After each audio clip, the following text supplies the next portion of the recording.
कर्मण्वे अधिकारेस्तु मा फलेषु कदाचन माँ कर्म फलेत्युते संगस्ति कर्मणि योगस्त कुरु कर्मणि संग तक्त्वा धन संजय। कर्म ही एक ऐसी चीज है जो जीवन में सफलता प्रदान करती है। बिना कर्म किए कोई भी कार्य सफल नहीं होता है।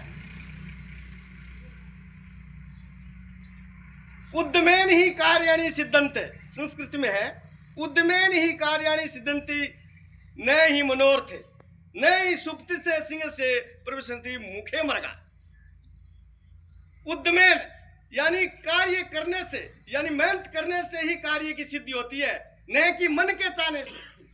मन के चाहने से कोई भी कार्य नहीं होता है, परिश्रम करने से ही सफलता मिलती है। उद्यमेन ही कार्य सिद्धन्ति न ही मनोर्थे, मेहनत करने से ही कार्य की सिद्धि होती है, न कि मन के चाहने से। जिस प्रकार सूते हुए शेर के मुंह में कभी भी हिरण प्रवेश नहीं करता। शेर जंगल का राजा होता है और वो सोच ले कि मैं तो यहां बैठा हूं, मेरे से डर करके आकर के मेरे मुंह में प्रवेश कर जाए, नहीं, उसको भी शिकार के लिए दौड़ लगानी पड़ती है, उसको भी भाग दौड़ करनी पड़ती है, परिश्रम करना पड़ता है।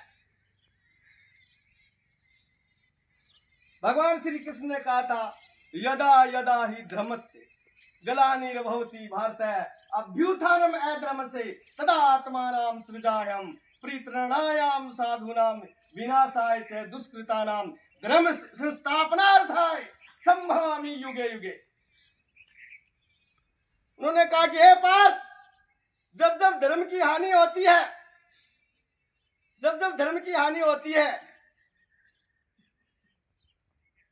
यदा यदा या धर्म से ग्लानि भवति भारत अभ्युत्थानम् अधर्मस्य तदा आत्मानं सृजाम्यहं, तब मैं अपने रूप को रचता हूं।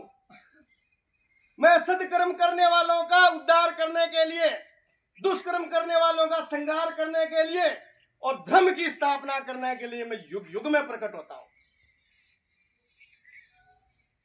धर्म संस्थापनार्थाय संभवामि युगे युगे।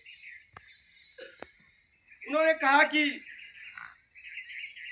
कर्म ही सबसे बड़ी चीज है। विद्यार्थी के लिए लागू होती है मेहनत, कर्म करना। यदि आप पढ़ोगे नहीं, मेहनत नहीं करोगे तो सफलता नहीं मिलेगी। इसलिए ध्यानपूर्वक, जब तक आपका ध्यान नहीं है, विद्या एक ऐसी चीज है वो ध्यान मांगती है। ध्यान के बिना ज्ञान प्राप्त हो नहीं सकता। इसलिए खूब मेहनत करो, लगन और निष्ठा से आपका ध्यान केंद्रित होना चाहिए, तभी जीवन में सफलता मिलती है। जय हिंद, जय भारत।